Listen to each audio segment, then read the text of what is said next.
Le patron du groupe Intermarché présente ses excuses après les bousculades engendrées par des promotions de 70% sur le Nutella mais nie la responsabilité de l'enseigne. Intermarché ne mènera plus de promotions allant jusqu'à moins 70%, comme celle réalisée sur les pots de Nutella qui a dégénéré en bousculade, mais ne s'estime pas responsable de tels débordements, a dit son patron au journal du dimanche.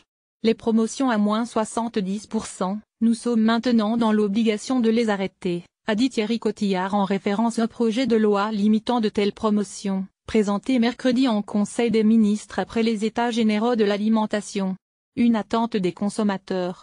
Le ministre de l'économie Bruno Le Maire avait demandé mercredi à l'enseigne de distribution de cesser de telles opérations après les empoignades qui ont suivi cette promotion lancée fin janvier. Nous en profitons pour présenter à nouveau nos excuses à nos équipes malmenées.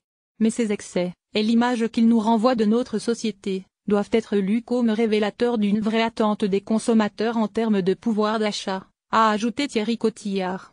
Conséquence de cette recherche de pouvoir d'achat supplémentaire, le patron d'Intermarché a minimisé la responsabilité de son enseigne dans ces événements.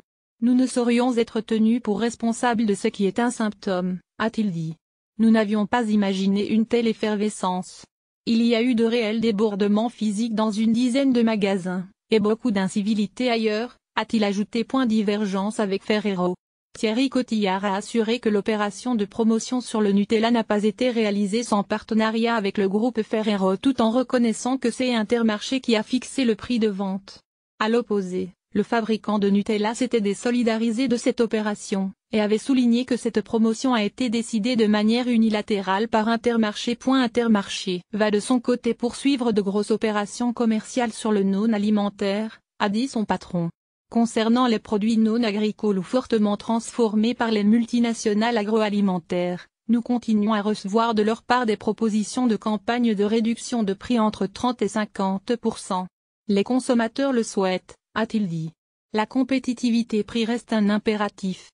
Nous demandons que le plafonnement des promotions soit limité aux produits alimentaires ayant un lien direct avec l'agriculture, a ajouté le patron de l'enseigne. Une loi pour réguler. Le projet de loi sur l'alimentation présenté mercredi est censé mettre fin à la guerre des prix entre distributeurs, et redonner un peu d'air aux agriculteurs. Il prévoit un encadrement des promotions et de relever le seuil de revente à perte SRP de 10%, c'est-à-dire que les produits devront être vendus au moins 10% au-dessus de leur prix d'achat.